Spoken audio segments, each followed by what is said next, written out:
Good morning. We start with breaking news at the top of this hour. New speculation that Florida Governor Ron DeSantis is reportedly sending another plane of migrants to an airport near President Biden's home in Delaware.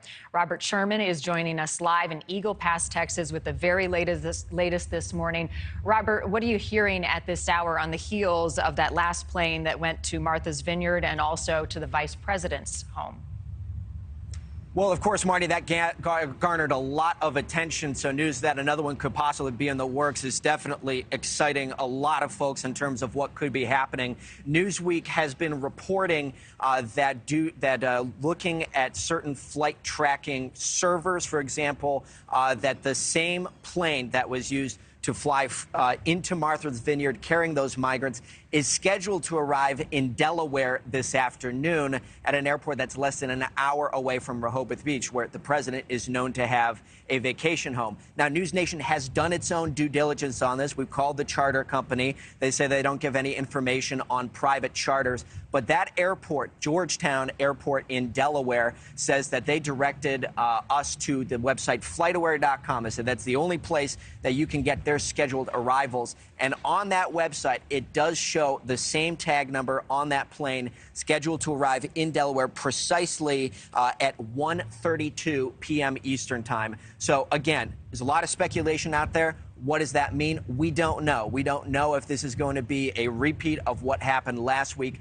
but we do know that exact same plane with that exact same tag number is scheduled to arrive in Delaware this afternoon. Marni? All right, Robert, and as we continue to watch that, we're also seeing major numbers, the influx of illegal crossings happening in Eagle Pass, where you are, and in a number of other border towns. What's the latest on the situation there as these communities deal with this influx? More arrests in the last year or so. We're getting some new numbers on that as well.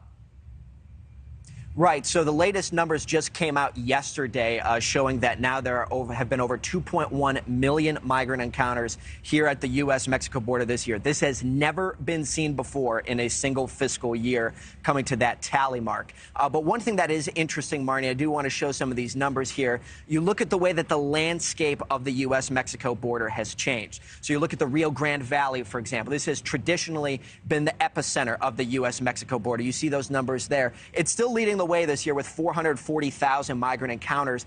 That's actually down compared to this time last year. Where are those new migrant encounters coming? Look at Del Rio, Texas. Historically a quiet part of the border. Now the second most encounters seen there, a 98.7% increase compared to this time last fiscal year.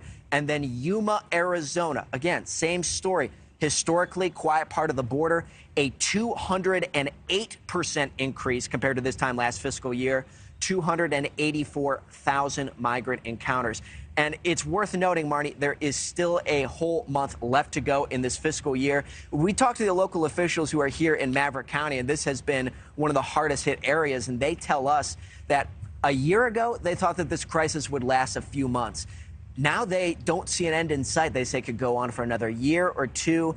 They don't see any policy in the works, and they don't see anything on the horizon that is going to stop the surge that we're seeing here at the border every day.